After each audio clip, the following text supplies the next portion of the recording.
Yung program natin today, mabibigyan kayo ng ilan sa mga information when it comes about yung online pautang na yan. Alam natin na yan ay kumakalat sa abroad.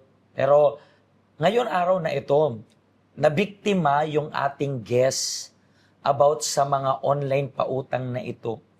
Siguro malapit ka na rin pong mabiktima or nakikita mo na siyang nagpa-pop up sa Facebook mo and then you are thinking, anong meron dito? Bago ka sumubo dyan at bago ka pasukin yung ganyang sitwasyon, panoorin mo muna itong program na ito para magsilbing babala. Yung program na ito para hindi natin magawang madisgrasya yung buhay ninyo. Magbabalik po kami.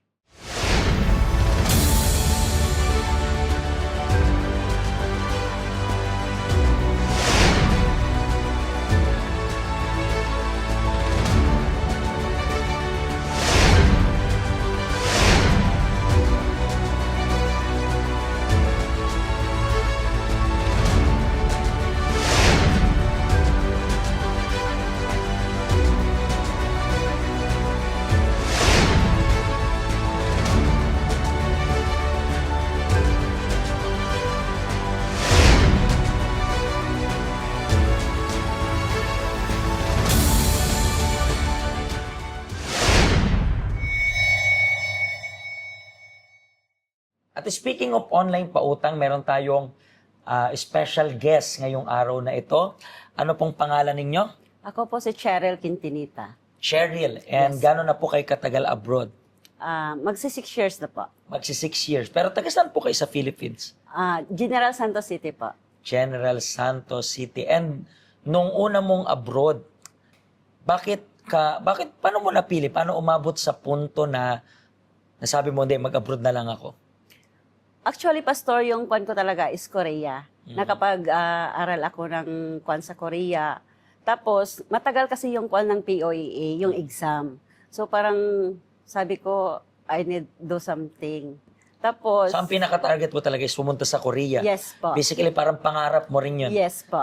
Okay. So, mag-a-abroad ka, hindi dahil parang, okay, kailangan ko na mag-abroad, pero yan is parang planado mo na. Yes po. So, pero Korea dapat. Yes po. Pero Korea. tumatagal, and then, ano nangyari? Tapos, natagalan kasi ako kasi once a year lang po yung exam ng POEA sa Korea.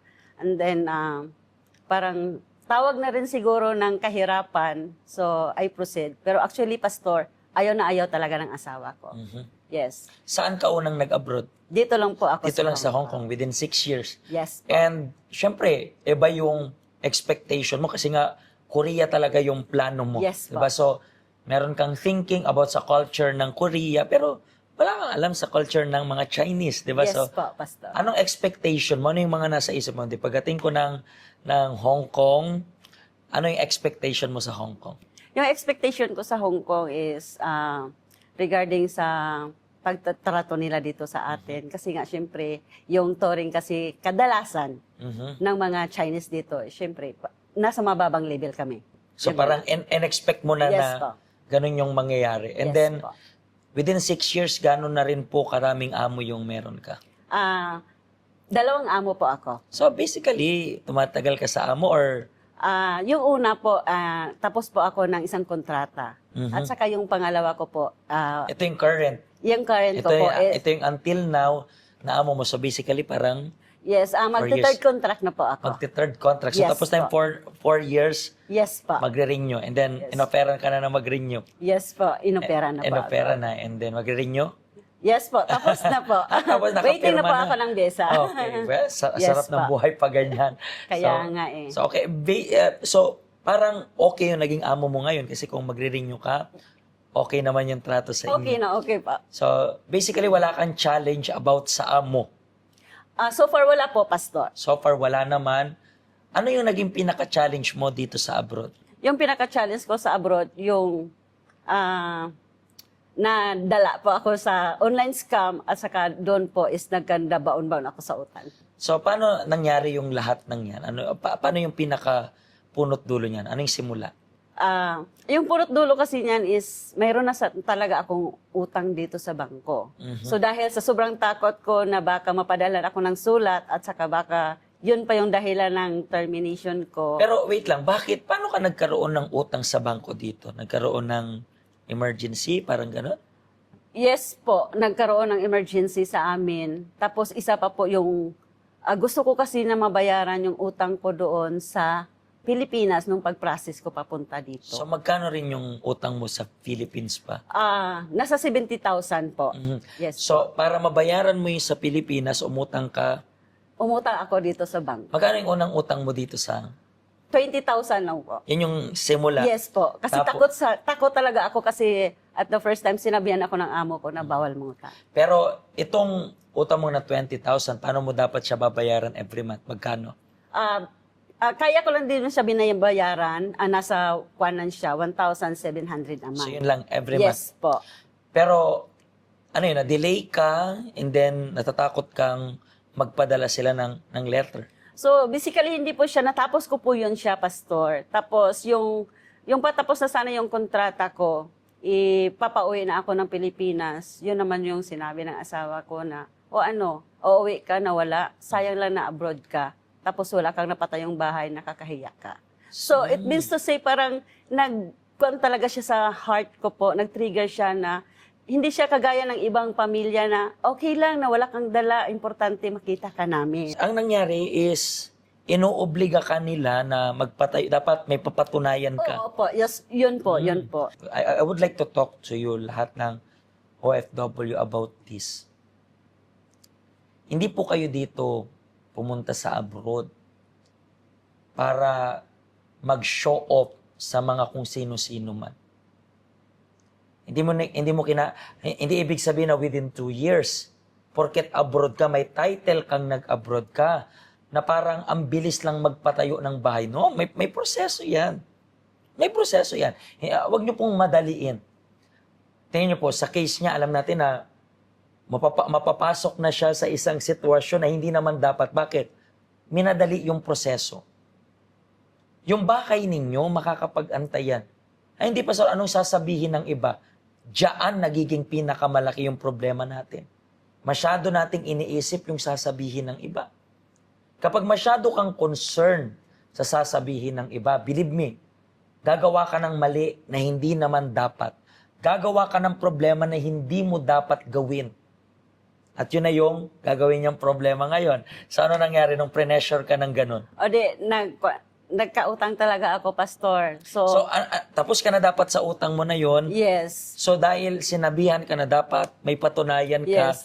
napilitan kang umutang. Yes po. Magkano na yung inutang mo niyan? So, pumasok po ako sa utang na 35,000 Hong Kong Pero dollar. ito pa rin is yung mga legal na utangan, di ba? Parang bangko pa rin. Yes po. So 35,000 yung inutang mo. Yes Tapos magkano mo siya babayaran every month? Nasa 3,200. So again, is palaki mahirap po. na. Yes po. Kasi konti na lang matitira sa sahod mo Yes talaga.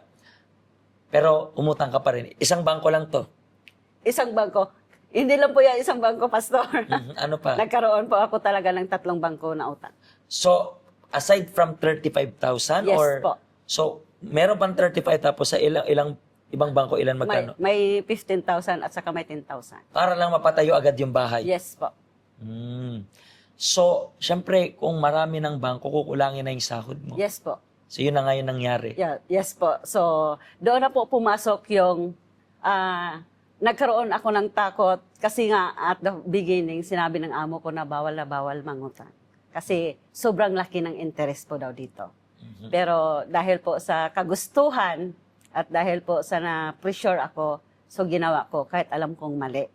So, para makabayad ng utang, dito na pinasok mo yung online utangan. Yes Pero po. paano nagsimula yun? Nag-scroll ka sa Facebook, ganun? Yes po, nag-scroll po ako sa Facebook, tapos nag-pop up po yun siya na ganito, 3% lang po yung interest. So doon, na-quote on eye ako doon sa 3%. Sabi ko, okay to kasi Kasi maliit lang naman. No? maliit lang naman. At isa pa, Philippine money. Hindi siya dito sa Hong Kong na dollar talaga. So, ano nangyari nung nakipag-usap ka sa parang agent doon, di ba? Yes po, Pastor. And sa online utangan na yun, magkano yung inutang mo?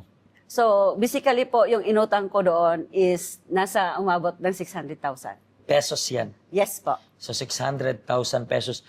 Pero ano yun, isahan lang or paunti-unti? Isahan lang po yun siya. Isahan lang? Yes po. So dumating talaga yung 600,000. Hindi siya dumating yung 600,000. Paano? Kumbaga, imbes na ako yung nangutang, ako pa yung pinagkapirahan nila. Yung ganon. So dito na papasok yung na-scam ka na. Yes po. So 600,000 yung inuutang mo. Yes po. Pero paano umabot sa punto na ikaw na yung nahihingian pa nila? So ganito po kasi, yung pagtapos namin na makipag-usap doon sa Messenger, so dinala kami doon sa Telegram na apps. Tapos doon pala sa Telegram na apps, ando na po yung nakaprepare yung mga grupo. Mhm. Yes. Basically po, yung mga grupo pala, hindi yun siya totally na mga OFW. Kumbaga, Parang sila lang rin yun. yes, sila lang po yun. Kumbaga ako lang po yung Totoo. totoong biktima nila, yung ganon. So doon na, yung parang nagkuhan din yun sa mata ko kasi lahat ng transaction is parang totoo. Sobrang totoo talaga. Siyempre may mga sa grupo pa, salamat kasi legit nga, parang ganun. Oo, Parang, hindi siya nagpapasalamat talaga, Pastor, kumbaga totally na kahit live sila na nagpupunta sa remittance center na nagbibigay ng pera. Kasi yung kuan dito, bago ka pala makautang, mabigay yung pera sa'yo, kailangan mo magbigay ng 10% sa total amount na inutang mo. So, So, hindi ko po siya alam. so yung pumasok ka na doon sa sistema na yon, so ang sabi mo, utang ka ng 600,000. 600. Tapos sabi nila, makukuha mo na yung 600 pero magbigay ka muna ng... Ng 10% sa total amount ng inutang mo. So nagbigay ka ng... Nagbigay po ako una ng 60,000. Nagbigay ka talaga. Nagbigay ako. Pero inutang mo yan. Inutang ko yan dito sa Hong Kong. Oh, tapos, kasi sabi nila, show off lang po daw yon na magpatunay na kaya namin magbayad through online. Kasi nga walang legal documents, lahat po is online. So, yun naman. Yung sa 5 kami, sila lahat nakapag-produce. Parang pinakita nila, Yes nagsend po. na ako. Yes po, nag-send na ako. Andito na ako sa remittance. Ito yung oras ng pag-send ng pera. Ito yung oras ng pag-send ng pa-deposit sa kanilang mga bangko. So, which is talagang sabi ko, Parang totoo mukhang talaga. totoong-totoo. Totoo talaga, Pastor. So, yung pag-remit mo ng 60,000, ano naman nangyari next? Ngayon, hindi po siya talaga na dumating pa yun na umabot ng one week bago ako nakapag-decide. Kasi nga, sabi Parang ko, saan natatakot ako? ka rin. Oo, natatakot ako. At sabi ko, ano ba to? Sabi ko, ako nga nag-uutang kasi kailangan ko ng pera. Bakit pa ako magpapalabas ng pera? So, in-explain nila, yung 60,000 naman po is isasama po yan sa pag-deposit ng pera. Magiging 660,000 yung mabalik sa'yo. Yung ganon. So, ginamit ko yung puso ko. Hindi ako gumamit ng utak ko. Grabe. So, bakit umabot ng, magkano yung lahat ng naloko sa'yo? 213 pa. Pero bakit umabot ng ganyan?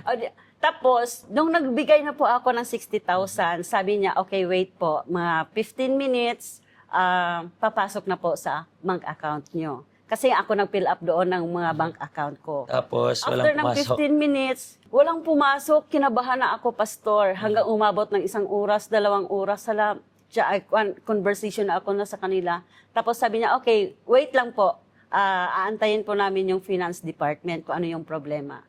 Pagkatapos noon, nag-message sa akin, sabi niya, ma'am, may problema po kasi mali po yung fill up nyo ng bank account nyo. Sabi ko, napaisip ako, bakit ako nagkamali? Tama naman yung nilagay ko doon. So which is, Pastor, yun po yung kuan po nila. Way po nila na makapag... Daya na rin. Daya, yes po. So, and then afterwards, anong ginawa mo? So, tapos, syempre, nanghinayang na ako sa 60,000 na binigay ko. So, yung sabi nila, na-freeze yung account sa bangko kasi nga malakihan yung pera na ipapapasok. So, kailangan natin na magbayad ulit para ma-unfreeze yung account mo. Sabi ko, magkano naman? Sabi niya, 18% sa total amount na inutang mo, which is 108,000. Pinadala mo rin yun. Pinadala ko, Pastor. Not knowing na hindi ako nag-isip na mas malaki yung 800,000 kaysa sa 60,000. So, kasi talagang talagang Desperado na. desperado na po ako talaga na gusto kong So, makuha. to end the story, paano mo naisip na hindi, scam na to? Yung last na po na pagbigay ko ng pangatlo. May pangatlo May pa. pangatlo pa Magkano talaga. binigay mo ng pangatlo? Binigay ko doon is nasa 48,000. So, paano mo nasabihin, hindi, scam na to? Yung nag-end talaga, sabi ko, kasi nga humingi pa ulit eh. Sabi ko, yun ang may nagkuha na sa isip ko, tama na. Magising ka na sa katotohanan na hindi na babalik yung pera mo. Alam niya ng asawa mo yun na naloko-loko ka ng ganyan. Hindi alam ng asawa ko niyan. Yun yung talagang napakalaking problema namin. So, yung parang hindi ko na kaya, yun inopen up ko sa kanya. Ano sinabi niya that time? Siyempre, yung expression talagang galit na galit. No, ang problema, minsan nagagalit sila, pero sila naman yung may kasalanan na pressure kanila. Yes po, yung gano'n. Diba? Kasi hindi niya kasi alam kung paano ko o kung saan ko yung gagamitin. Kasi sabi ko, pag makuha ko kasi yon, ibabayad ko lahat dito sa bangko. Kasi takot nga ako mapadala ng sulat. Sabi ko, okay lang na mapadala na ako sa Pilipinas, wag lang dito kasi mabakman yung So, paano yung lahat-lahat ng nangyari na yon? Na-depress ka po ba? Alam mo, Pastor, yung doon, parang hindi na talaga ako makatulog. Para yung lumulutang na ako sa... Kasi, panghihinayang at ang dami pang dapat bayaran. So, yes po, nagsama-sama Pastor, na lahat. Nagsama-sama na po talaga siya na gano'n. And then, paano ka na napunta dito sa help center? Ganun nga, dahil sa sobrang depressed ko, pumasok na yung suicidal thought sa isip ko na gusto ko na mag-end up. Kaso lang, nung tumingin ako galing sa 16th floor, nakita ko yung mukha ng mga anak ko doon na nagpop up. Sabi ko, Lord, patawarin mo ako. Mas may mahalaga pa po akong Mission next, di ba? mission, sabi ko. So, paano ka na-invite? Tapos, yun, dahil sa gulong-gulo yung utak ko, scroll ako ng scroll sa Facebook hanggang napunta po ako sa Hong Kong Termination Group. Doon. Tapos, mayroon din doon na nag-post ng kanyang problema at saka doon ko po nakita yung mga warrior of God na nagko-comment Okay. na mayroon pong isang help center na makakatulong sa iyo. So, na-invite ka through Facebook talaga. Hindi po ako na-invite. Talagang ako nag-select Ikaw na yung ng sumadya. one. Yes po, nag-PM po talaga ako sa kanya. Sabi ko, ano ba tong help center? Yun. Pero gano'n ka na rin po katagal dito sa help center? 1 year and 4 months. Sa 1 year and 4 months na to, ano na yung mga naitulong ng help center para sa'yo? So within 1 year and 4 months ko dito, yung unang third Sunday ko po dito na pumasok, talagang nagpakita ng malaking tulong sa akin kasi nga, di ba, umutang ako tapos na-reveal ng amo ko yon. Di, siyempre sabi ng amo ko, pag malaman ko mag-utang ka, talagang iti-terminate kita. Yes. Yun po, dito na po ako. Yun, tinulungan ako ni Lord. Tapos, long discussion ng amo ko, tapos in-explain ko sa kanila. Tapos yun, sabi niya, o paano ito? I-terminate na kita kasi nagsabi na ako sa'yo na huwag kang mangutang pero gi-break mo yung pa natin. Sabi ko, oh ma'am. Tapos yun, after ng conversation nila ni sir, tapos tawag kasi yung bangko nakukulitan sila amo ko. Tapos yun, nagalit si amo, kinausap yung bangko. But at the end po, yung miracle, it happened. Sabi ni amo ko, okay, babayaran ko yung bangko mong buo. Tingnan mo, ang sarap sa feeling nun, di ba? Yes po. Pero I was imagining, paano kaya kung hindi mo na kilala yung help center, di mo na kilala yung Diyos? I believe, isa ka na rin sa nabalitaan na nagpakamatay rin kasi. Yes, malamang po. Di ba? So, Pastor, yun. ang laki ng tulong ng Diyos Yes po. through the help center. Yes. At ngayon, I believe na para ka na tanggalan ng tinik sa kalooban. Yes po. I believe isa sa pinakamagandang lesson is yung huwag magpadala sa pressure ng pamilya. Yes. And then alam mo yun, magpasalamat kung anong meron tayo. Yes po, magiging sapat. Diba? So, yun yung reason kaya kayo pong nanonood sa amin ngayon. Huwag po kayong magpadala sa pressure. Magpasalamat kung ano yung meron. Huwag maghangad ng hindi kaya. I believe, alam ko medyo humaba yung program natin today. Pero maganda yan para at least may idea kayo na nai-scam na kayo kapag pumasok kayo sa ganyan. So, kung natulungan kayo nitong program na ito, i-share ninyo. Pwede nyong lagyan ng caption na paano yung online utang na ito, write something Pero let's share itong program na ito para sa lahat, para makatulong tayo na wag nang pasukin yung problema kung wala namang problema. Maraming salamat po sa special guest. I believe maraming viewers sa atin ang nagkaroon ng idea about itong sa online utang na ito. Yes Maraming po. salamat po. At sa susunod pong episode natin, samahan niyo po kami sa Be Empowered program. Pagpalain po kayo ng Diyos. Hello, ako po si Pastor Joshua dito po sa UCKJ Help Center dito po sa Hong Kong. At yung mga napanood niyo pong testimony ay mga testimony ng mga OFW dito sa Hong Kong. Pero I believe makaka-relate rin naman kahit nasaan po kayong bansa. Basta OFW. Ang Help Center po natin ay walang pinipiling religion. Base na rin po sa name, Help Center. Kung kailangan nyo po ng karagdagang information, nandito lang po sa baba lahat ng information na kailangan ninyo. Kontakin nyo lang po kami at magiging masaya po kami na matulungan ka, ma-assist ka, nasaan man po kayong bansa. Pagpalain po kayo ng Diyos.